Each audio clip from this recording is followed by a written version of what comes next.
I rewrote most of the questions last minute. You like to keep things fun. Yeah, so let's do something different. Instead of me introducing you, can you introduce yourself in a couple of sentences? Yes. Hello, my name is Kiri Sinclair. I'm the founder and CEO of Sinclair, which is a Hong Kong founded regional communications marketing agency. I'm born in Hong Kong.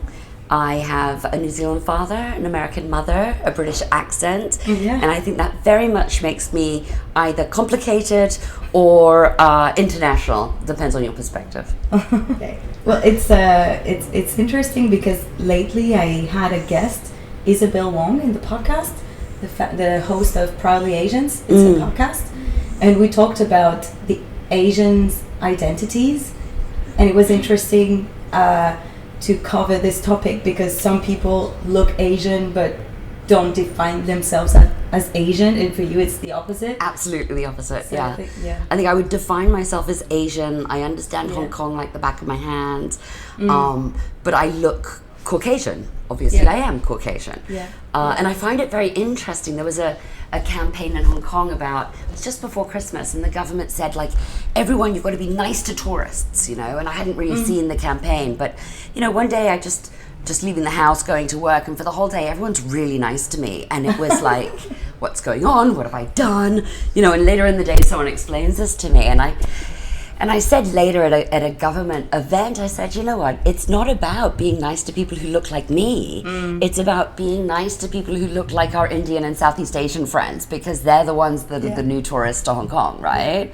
Being nice to the Caucasian people like me, that's not, that's not what a tourist is. I mean, it was just so funny. It really, really freaked me out, though. You briefly said, you kept it short. You kept it very short, your introduction. I like this. Because it's a difficult exercise, but you're a comms expert, right? You're in this world of communication and marketing.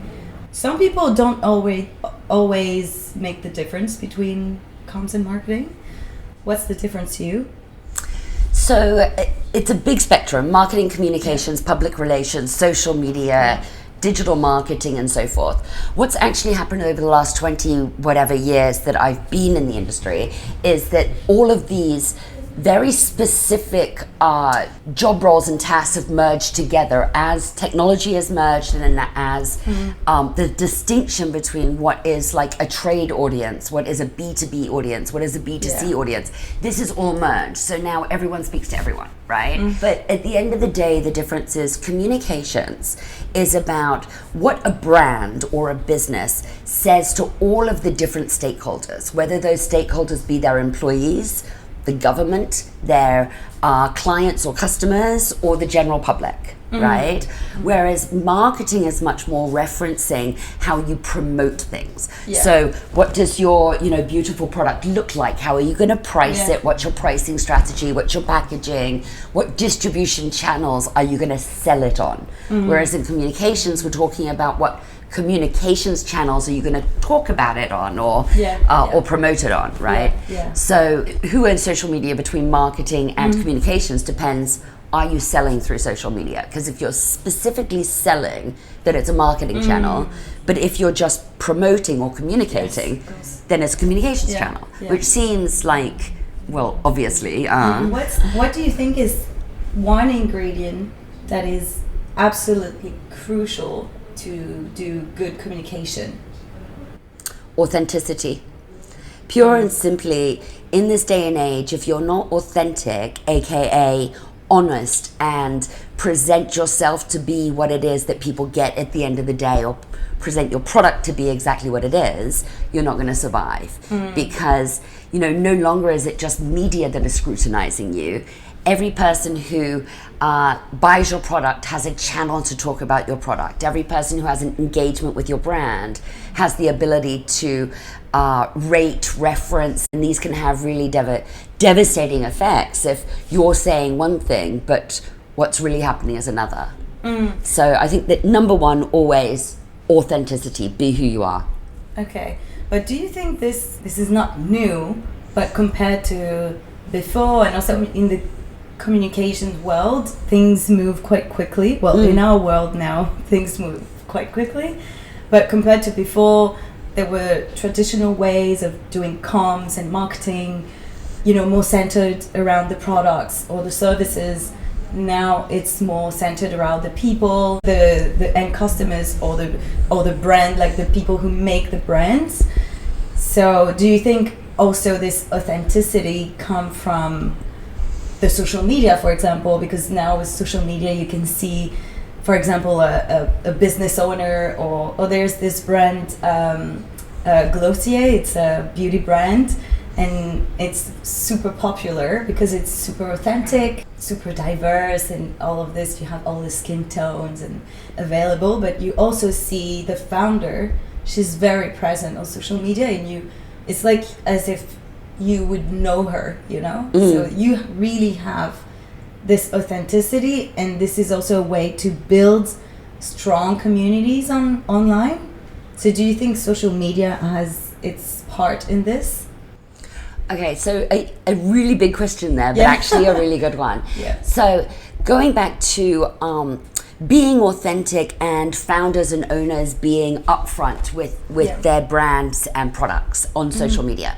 So first of all, there's a certain age group that's comfortable with that, and other age groups, it doesn't come across authentically because it's not in their nature. Yeah. So when you're talking about startups, maybe Gen Z or millennial startups, the founders are more authentic doing it because they've grown up in this digital era, whereas perhaps others not so much. I think that also we've got to remember that especially female founders, they don't always want to be in the spotlight because there is a lot of room for them to get, for lack of other words, attacked or whatnot, and they'd rather stay safely, a little bit more distant, so to speak. And I don't think that all brands are successful launching through a social media only or a social media based route. I think that there are many other ways to communicate, and I agree that it makes a brand look more authentic, but actually it's also an opportunity for a brand to put on a mask and try and pretend to be something it's not, and we've seen that a lot in the past.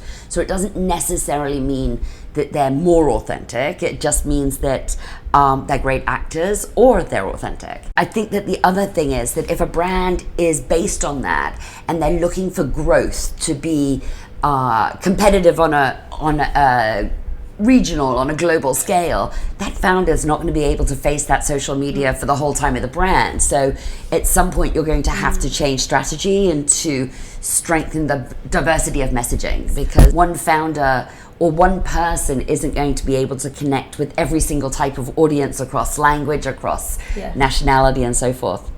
True.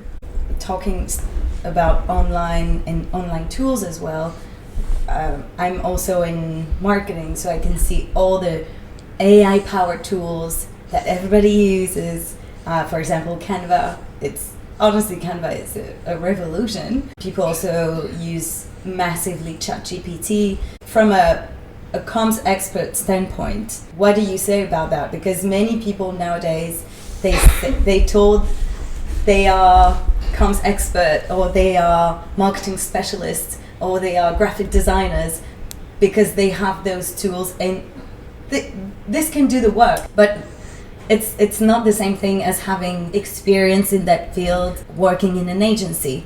So what would you say about that? AI is going to revolutionize every single industry, so there's no denying that. But what I do think is that it's a few years off AI being able to take our jobs, so to speak. At this moment in time, what can AI help with?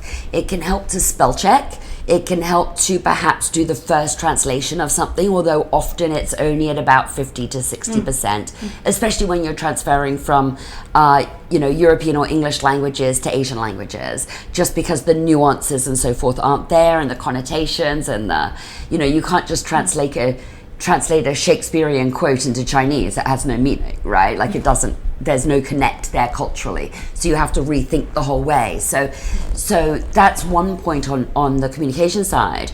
I think at the moment it's quite easy for people to spot what's AI.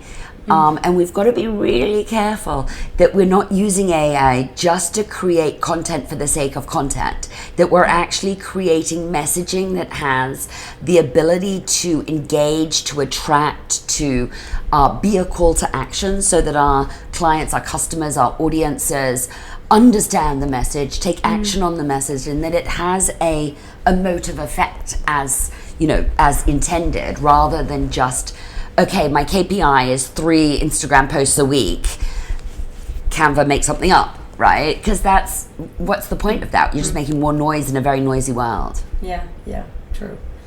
But what do you think comms will be in 5 to 10 years?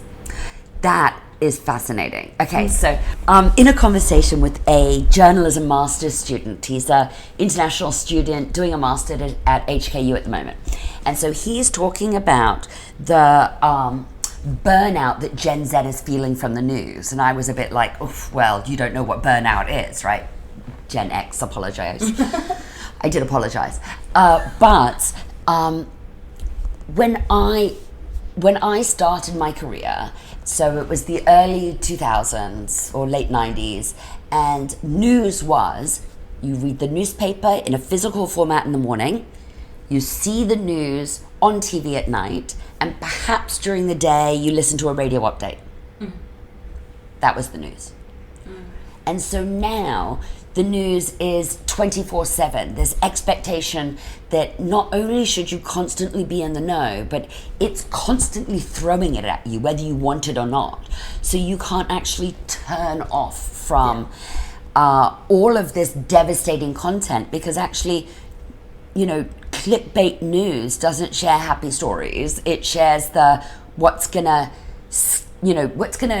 trigger fear or gossip or talkability or so forth, right? Not, oh look, there's a cute puppy that got rescued, I feel good, because then I'm not necessarily going to go out and share it so much. And so, it was just this perspective of, this has grown on me. So as I've gotten older, more and more has entered my life, right? So, it used to be 2 points of news a day, and now it's constant, but it wasn't. I'm more mature now, so it has a different effect on me. Whereas I can't imagine being 20 and getting, you're being thrown into the workforce with all of this, like the world is screaming at you from every direction, was the way that this was, explained to me. And I was like, okay, I hadn't really thought about that.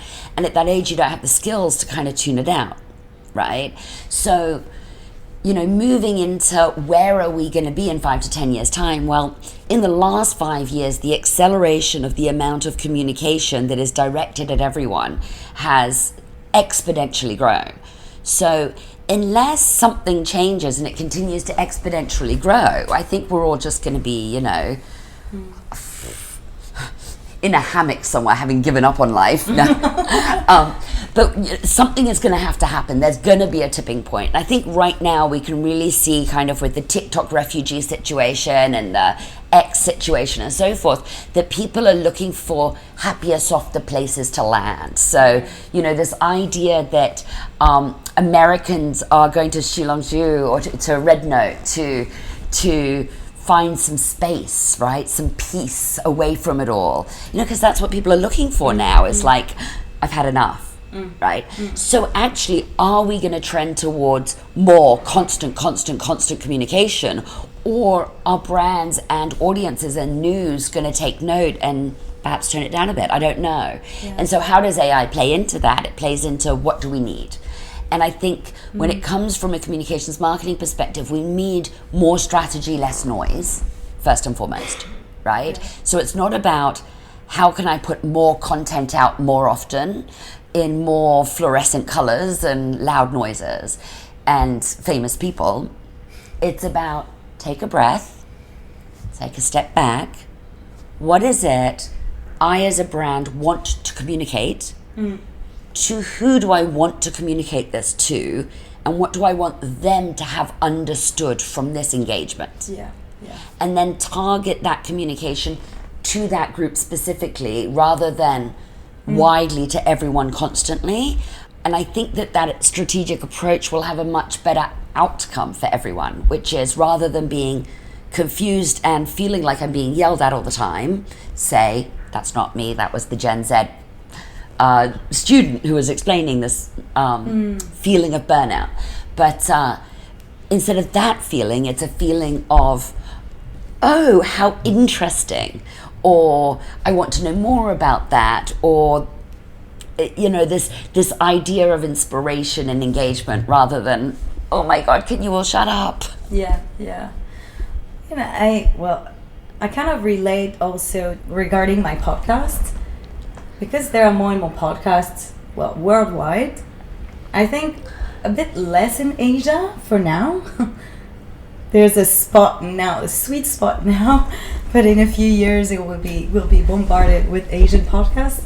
I can see that noise on Spotify, so many podcasts, and you gotta have a strategy, because otherwise you will be just lost in this. And for example, the titles of the episodes, this is something, you have to draw attention, but also for some podcasts it's too much, it's like clickbait titles, and it's like scandalous titles, and I found it so boring. It's supposed to be shocking, but actually I found it boring, because you can feel the heavy marketing behind it, so it's not authentic at all. Well, and assuming you're kind of that millennial Gen Z, I'm going to box you there, but I really believe that type of messaging actually turns, especially Gen Z, turns them off, because they can see it for what it is immediately. Yeah. And so, it's only, that they're almost brought up in clickbait and can actually tell straight away what clickbait is. And so they can find what's authentic and what they actually want to listen to in a more to the point factual headline, for example. That's interesting. So then how do you create a headline to cross three different, generations of, one's going to click on clickbait, one's going to... Yeah. So we're talking about change, but what's your relationship to change? This is a deep question, very broad, but I'm not only talking about work. Well, you can answer the way you want, but also, for example, do you work with Gen Z? Do you have Gen Z employees? So I guess you have to adapt, and they also have to adapt, or in other aspects of your life, or I don't know. How did you embrace change, and do you have examples? Yeah, so change. What's my relationship with change? I'm very much a go with the flow type of person. Okay. And I think that I was slightly born in the wrong generation. I think I was meant to be a hippie and just, go with it. So how do I embrace change is I just have to allow change to flow as it does. And rather than react to it, kind of in a sense, it's responding. It's thinking about what's happening, thinking about whether, just going along with it, not being too overly opinionated about one side or the other. And there are moments in time where I find myself more caught up, and that tends to be more with political change, than with technological or so forth. And I think, I'm that funny in between generation. I was born in an era where we still had a telephone with a cord. I went through the fax machine, the CD-ROM, before that was the hi-fi, right? Like all the way through to whatever it is today, AI, right? So I'm born analog and come all this way. We have to be able to experience change. But then I also see older generations, it's like I look at my mother, and she, she's born in an era of black and white TV. Yeah. And you say AI to her and she's like, go slow. But she's not resistant. So she's, creating a Teach the Teacher module at the moment using AI. She's 80. So, I think that's a good kind of example of going with the flow. But I think that all of us need to breathe more often, take a break more often. I think, You know, this is where things like meditation come into play, because the only constant is going to be change, and the quickening of the rate of change, right? It's exponential, you know? So, sure, cars are driving themselves now, but the Flintstones are about to become real, right? They were the ones that flew cars. The Jetsons. Wrong cartoon. You don't know either of them. It's fine. Carry on there.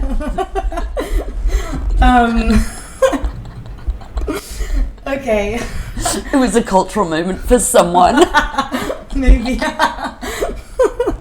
Okay. I also wanted to ask you about, because, well, I've met you before. I don't know you very much, but from what I see, from what I know, I can see you seem to be, to me, a very positive person. I think I am too.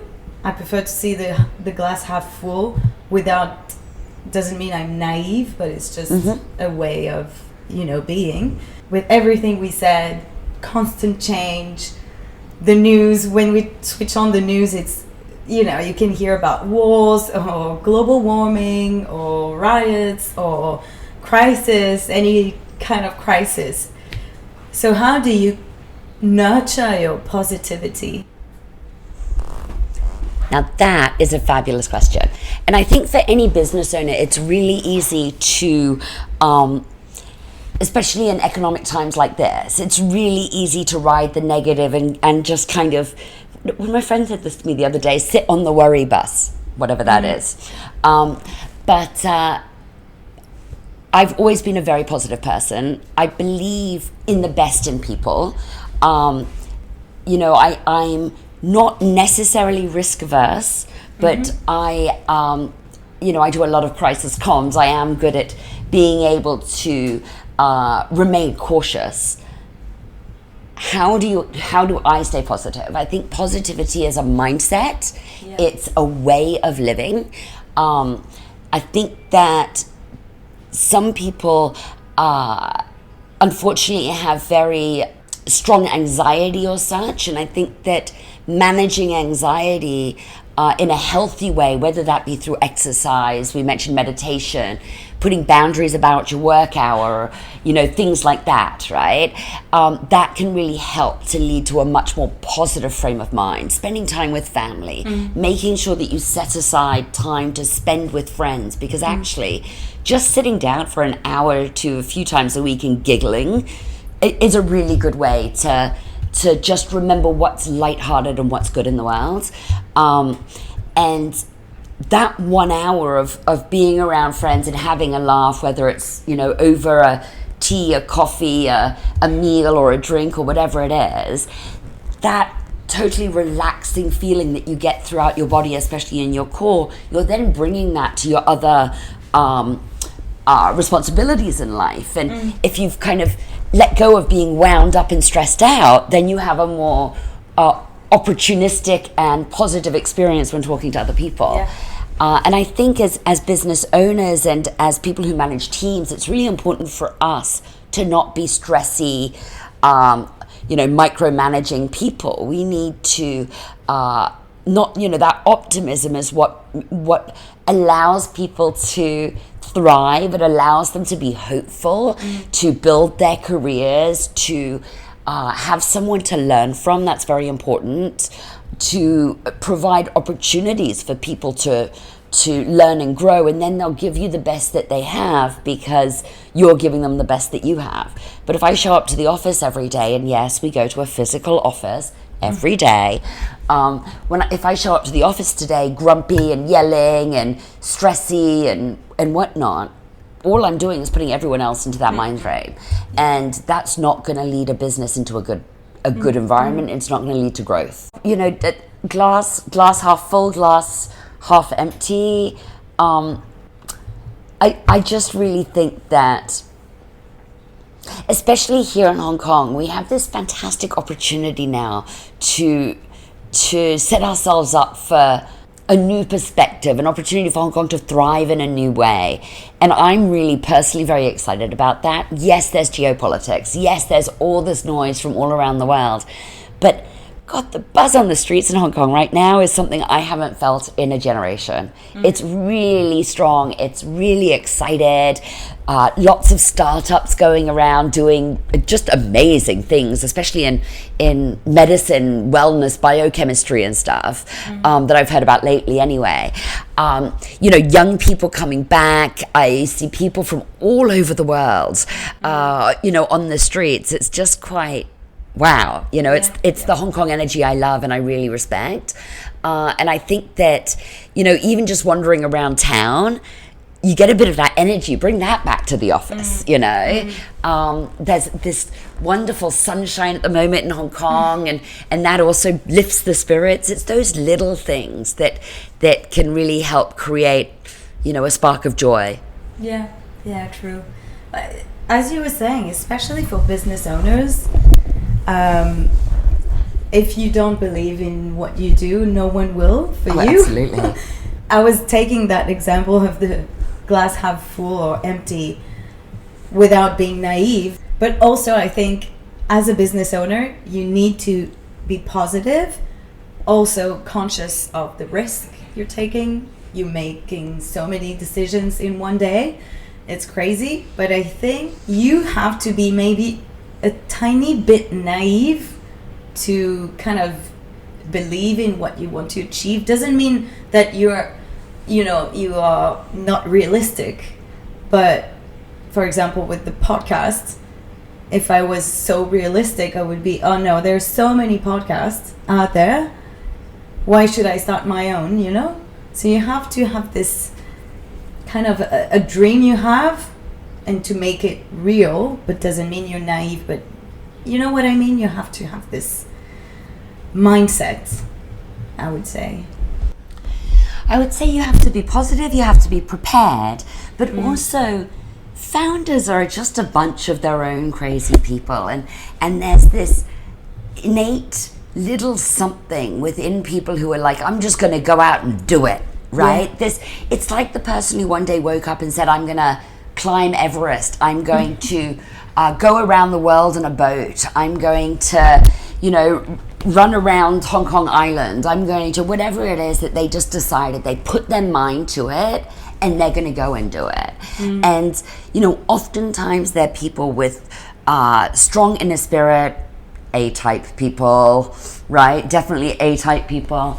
But also they've got that energy to just make it happen. Yeah. And that's what it's about. I mean, whether it's naive or not, I don't think that even comes into play. I think it's that if you don't try, you don't succeed. So you might as well go out there and try, or fine, stay at home, sit in your ass and watch another series. Yeah. I'd rather just get out there and do it. Yeah. You mentioned crisis communication. I had a question about that. Yeah. So you kind of guessed my question before I asked it. But let's take an example. Maybe you have, I'm sure you have real life example. But let's say the CEO of one of your clients, there's a photo. If a photo were to be leaked, like a compromising photo, what would you do? Okay, it first of all depends on who's the client, what industry they're in, and what type of compromising photo, and whether the photo was taken for a not so good purpose, right? And we're going to see a lot more of this, and also in this world where, as we were talking about AI, deepfake. So we're also going to see it whether it's a real photo or not a real photo, right?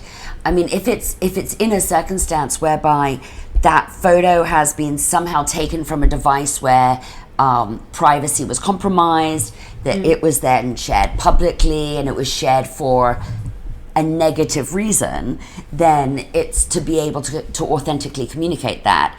If it was a photo taken for an improper purpose, then an apology is needed by the person whose photo was shared, whether it was taken from a private spot or not, right? And if it's deep fake, well then good luck, right? No, I'm kidding. But But yeah, I mean, there's so many factors there, but I do think that it's something that we're gonna see more and more of, and that when it comes to mainstream media, they're not likely to share those photos, but how do we get them off the internet? We don't. They're always going to be there, and so it's also talking the person through what to expect next and how to prepare their family and their, you know, what to say at work and how to not just respond to the media or social media on this, but all the other people in their lives. Like, it's just downright embarrassing, right? Have you seen that episode of Black Mirror? No. No, you don't watch Black Mirror? I have not watched Black Mirror. Should I? Oh, yeah. Okay. Really? I'll get back to you on that when I've watched that episode. Okay. Yeah, really, you have to watch it. So, reflecting on your career, because you founded Sinclair in 2009? 2009, yeah.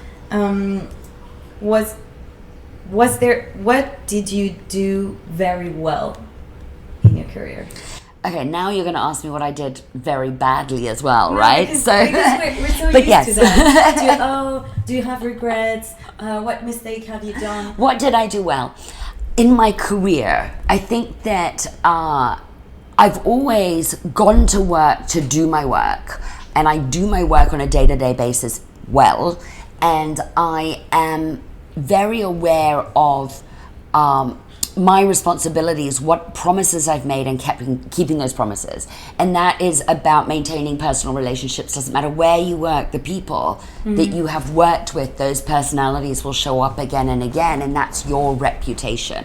And so not only do you need to, you know, maintain the reputation of the brand you're working on, you have to maintain your own personal reputation. And that means get to work on time, do what you said you'd do, follow your deadline, because your client today, in 10 years' time, you know, they might be some other important person in your life. You just don't know, right? So I think that that's one thing I've done very well. I have a strong network. I do what I say I'm going to do. It sounds really simple, but there's so few people that have a strong level of follow through. So I think the next thing is that I am quite a loyal person. You know, I worked I came back to Hong Kong in the middle of a recession. So my first job was within a hospitality brand. And then I moved to an agency, and then I started my own agency. And I think what I've done well is learnt from the people around me, taken the good things, but also recognized what are perhaps things that I don't want to bring into my behavior or my work practice or so forth. You know, I've worked in places where the leadership team all work 12, 16, 18-hour days, and not for any reason that I could see except for to sit at their desk longer than their boss sat at their desk, and that didn't seem very productive to me. I didn't take that with me, and I'm very strict with my team that we work normal office hours. There's no sitting around an office just for the sake of being in the office, right? If you don't have anything to do, go home or go to the bar or whatever it is that you do. Go to the gym, right? Did you have to make sacrifices? Did I have to make sacrifices? I think everyone has to make sacrifices. Whether it be for their, you know, in their personal lives, their families and so forth, or whether it be sacrificing, you know, the events they want to attend, but they've got to go to a work thing, right? Like, I've always put my career first, and I don't regret that. I really enjoy what I do, and I love the people I work with. I think that it really comes down to making sure you've got your priorities right. And you said you have a good network. So how did you know how to surround yourself with the right people? I guess it happened that you were surrounded with the wrong people. What did you learn from it? What happened? Do you have, don't drop names, but do you have examples? I think I'm just really lucky. I've just always attracted good people. I'm not someone who's able to fake who I am or try and be someone I'm not. And when I say I'm loyal to my friends as well. So I have very close, good friends and a lot of acquaintances. But, you know, I'm from Hong Kong. I'm born in Hong Kong. I've always been here. And my whole life, people have been coming and going, right? And so I'm really used to making friends fast, kind of understanding quickly if someone is going to be true to their word, and kind of, if they want to be part of, or they have their own thing going, which is fine, right? Are they going to become a close friend? Are they going to become an acquaintance? Whatnot. I think I've been really quite lucky in that way, and I'm also very strict with myself that I don't, there's not a lot of time in life at the moment. It's busy and it's noisy, and I just don't spend time around people that I get negative energy from, and I don't need to apologize for that either. I spend my time exactly how I want to, and with the people I want to, that make me feel on the good side of life. I feel like, when you're true to yourself and as a positive person, I think you also attract the right people. Energy attracts energy, right? It's like, I can see it in you. I want to be around you. You've got a good energy, It was like that from that first coffee. We're just we're those people, right? Yes. Yeah. Like, I know that under no circumstances would you ever want to do me harm. I can just feel that in you. You're that type of person. And there are people that you just get that vibe from, and you just, that I'm just a bit like, okay, I'll create some distance here. That's not the type of person. It's not a negative thing. Conscious. It's just my vibe, and your vibe might mix, might not mix, whatever. Yeah. I just like people who are positive and true, and I don't know the Gen Z language for it. Like, in my day and age, it's just called the right vibe. Can you translate that, please? I think the right vibe is pretty obvious, pretty explicit. But I really agree, and it's really something that, I was talking about that with a friend, but actually all of this behavior is pretty unconscious. Like, I'm not always conscious of putting distance with unhealthy people. Well, unhealthy to me. Yes. But when I'm surrounded, I realized, but afterwards, like years after, that when I was surrounded with some people that I didn't consider healthy to me, I was feeling not my best. Yeah. But then it's only afterwards that then you realize, and you learned your lesson, and then you're like, no, I won't let people like that enter my life. And then you just feel better, and then it's always, you said it, energy attracts good energy. Yeah, I always want the best for people, no matter who those people are, whether I know them or not. And often you could, I can tell if someone is out for the best for themselves, out for the best of other people, and I'm not really... body language. I'm not really into big egos and things like that. I just find it a bit repulsive and uncomfortable, really. I'm into people who want to help other people, whether it's in their daily life, but also just out of charity, kindness. It's the right bloody thing to do. Open the door, let someone in the lift first, smile, say good morning, say thank you. It's just that we're all equal humans in life, and so that's kind of that plane that I sit on, and we all have to interact with all sorts of different types of people in a day, in a week, in a year, and that's fine as long as I walk away knowing that I was kind in every encounter, and that I wasn't rude or unpleasant for any reason that wasn't valid. Yeah. I think I said that correctly, but and I don't need to breathe negatively. Just because I'm in a rush doesn't mean I have to yell at a taxi driver. It's not his fault that I'm in a rush, or her fault, right? It's not their fault that I didn't leave the house on time. It's not their fault that there's a traffic jam, right? That's just living in reality rather than in your own ego and your own self-centeredness. In such busy cities like Hong Kong, you run into people and they're so busy, they're so in a rush, and they don't have time for just the bare minimum sometimes. But that's about designing your life so you do have time. I think that's personal choice to some extent. It's not having time, it's just taking the time to do something. We have the time, it's just either what we prioritize and how we design our lives. Yes, exactly. Talking about time in the future, see the transition. Wow. You go, girl. What about the future of Sinclair? Yes, well, I have no idea. Okay. So at this point in time, we have amazing clients. So we work with consumer brands, lifestyle brands, hospitality, as well as corporate and finance investment. And so we're really lucky to have some of the best brands in the world trust us. But you don't know what tomorrow brings and what the market's going to bring. So it really comes down to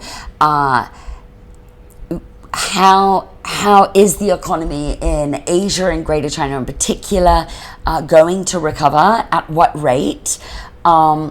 It depends on kind of those marketing budgets and if there's faith from brands in the economy. Not only that, Asia's a very risk-averse place. So at the moment, people are just like, oh, wait and see. Don't spend any money till we know what's going on. Yeah. We've got, this new orange president coming in and we don't know what he's going to do. So let's wait and see, right? Which means brands are holding on to their budgets.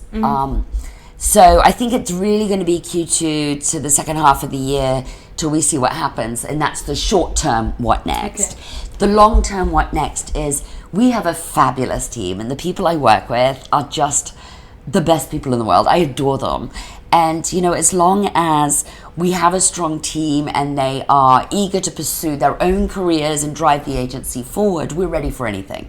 We have spent the last 6 years in Hong Kong, in Greater China and Singapore reacting to the current situation, right? And the teams have been agile and flexible and just been able to okay, situation's changed, we'll do this instead, right? Yeah. And that's what keeps us going. So I 100% put it down to maintaining a strong team, maintaining a strong client base, and being that person that people call when they need help in marketing communications in the region. And if I can maintain that, no matter how the market changes and what comes next, we'll be flexible and move towards it. We started the agency just when Facebook was being invented. We still faxed press releases. So, we've changed from here to, from then to now. I'm sure the next 15 years I don't even know what we're going to do.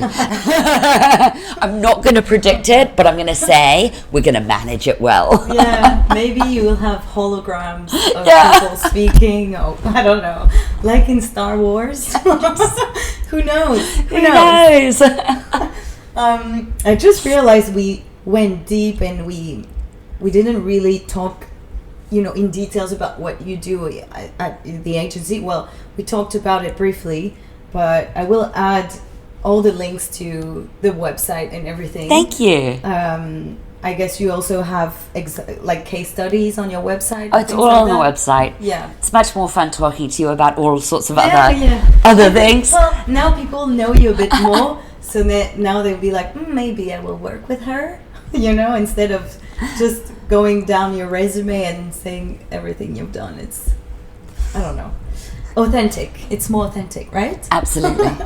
And to end this episode, this is a question I asked to all my guests. Is there any lessons that you learned throughout your experience and that you would like to share with fellow entrepreneurs? Remain hopeful. That the key thing to being successful in business is the people you work with, the people who you work for and who work for you. So whether it's your investors or the people that help you set up your agency and gave you a hand on the way, remember to help them out when they're struggling, but also that those people who help you set up and help drive your business forward, it's really important to recognize what they're doing. Like Sinclair, the agency is named after my father more than myself. And he was a very well-known journalist in Hong Kong and very good at storytelling. So as an agency, that's what we do, hence his name. But it's not an agency about me, and we've always been really clear. It's about all of the people in Sinclair, because otherwise we wouldn't be where we are today. So I think, yes, founder stories are important, but don't forget the people that rise you up along the way. Yeah, I like that. Well, thank you so much, Kiri, for sharing. Thank you so much for having me. It was a pleasure, and thank you to Isola Capital for having us here in this beautiful space. Amazing space. Yeah, I love we this love space. it. Yeah, it's perfect for. You could either be a, I don't know, a therapist. Office, is that what this is? Maybe. Maybe. Now I just lie down and you ask me questions about my life. Anyway, let's go here. We'll turn the cameras off now. All right. Thank you so much. Thank you. Bye.